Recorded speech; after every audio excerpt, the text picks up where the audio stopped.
Hello, this is Chris, and the 8th and final, I believe, video cast on the Runequest and Glorantha Character app.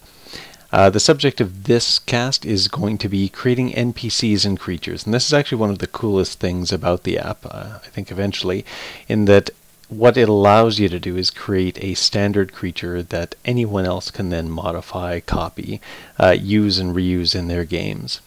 So how to do this, so you've already signed in, we've covered all that before. You go into the Add Content tab, and from here you just select Add a Creature or NPC.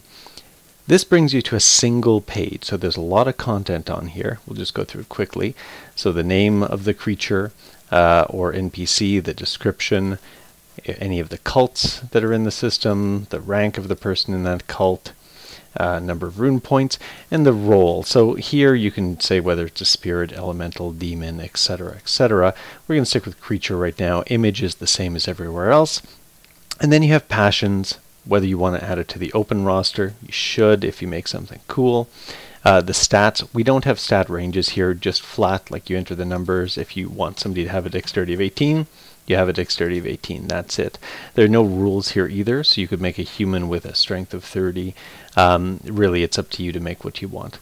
You've got all the different runes all here, and then you've got a section for powers and abilities down below, and then you have skills. These skills are freeform. And I did this partially because it's how I work with NPCs.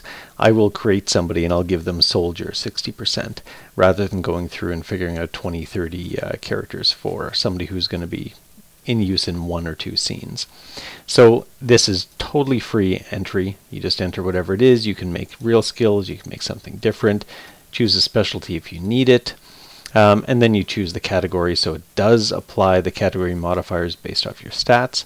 You enter the base skill that you want to have, and then you go. So you can enter, I think there's room for 6, 7 skills here.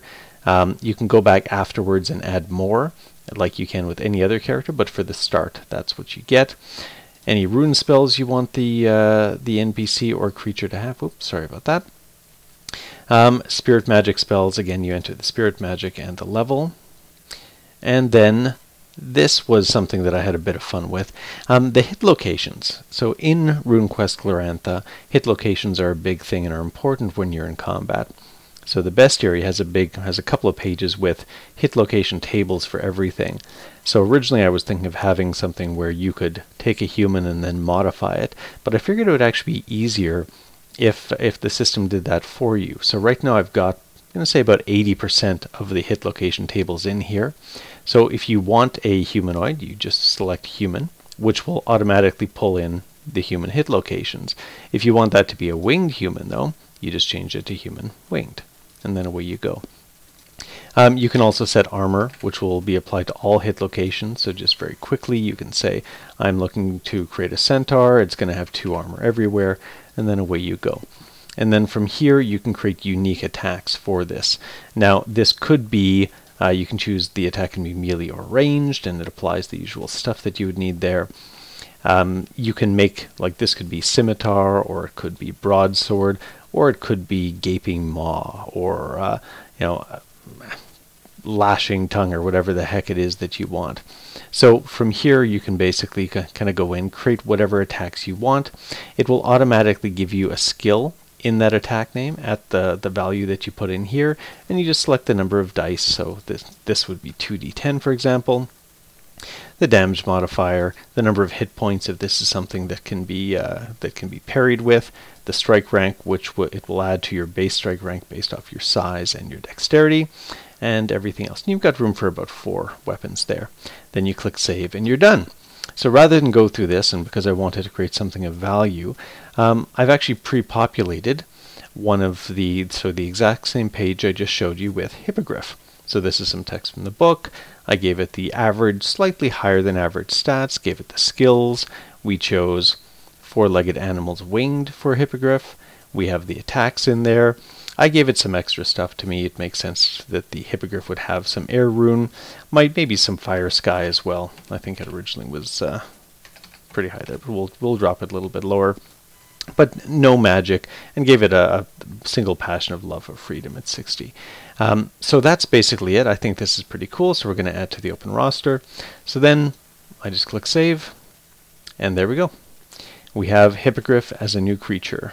So we've got the full description, we've got the skills for Hippogriff. These are slightly higher than what you see in the book because it has applied the category modifiers.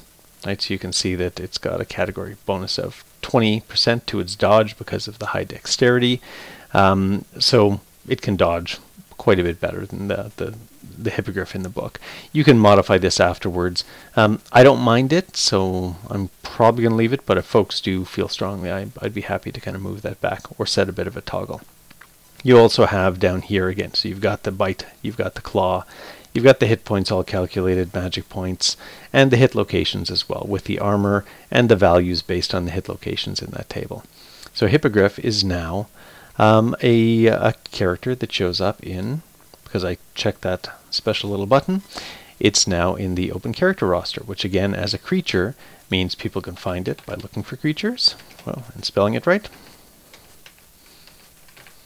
So you can see that the two creatures are direwolves and hippogriffs, or you can search for it directly. But again, the other thing you can do is anyone can go in and I can duplicate that creature, which creates another copy of it for me, and then I can edit that creature and I can make this a flaming hippogriff. I'm not going to change the picture.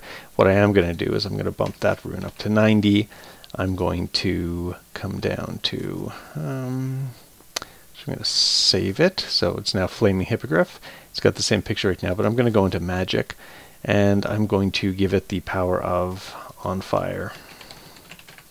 And creatures coming within 3 yards take 1d6 fire damage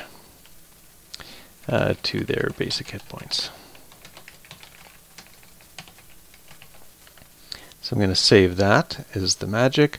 And actually, sorry, I am going to edit this. I'm going to say, so fire hippogriffs are a little bit weaker than the normal ones. They're a little bit smaller too, to make up for the fact that they're on fire. And that will be that. So again, I'm going to save it. And I now only have hippogriffs there, so I'm going to go into my content, where I have the flaming hippogriff and the regular hippogriff. I'll view that. I'm going to edit, because under edit that's where you find stuff. And let's actually see if we can find a picture. So flaming hippogriff.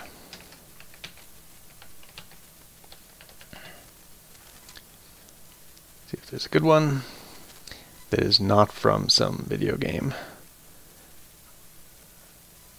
Alright, well, we'll take that. So we'll save the image. It's in the same directory, so that's nice and good. So we'll go in here, we'll update the image of our flaming hippogriff to that one, and we will add it to the open roster. Save. And now everyone has access, if they want in their games, to 2 different models of hippogriffs. So that's how you can create NPCs or characters. You can create any type of critter or person that you want with this.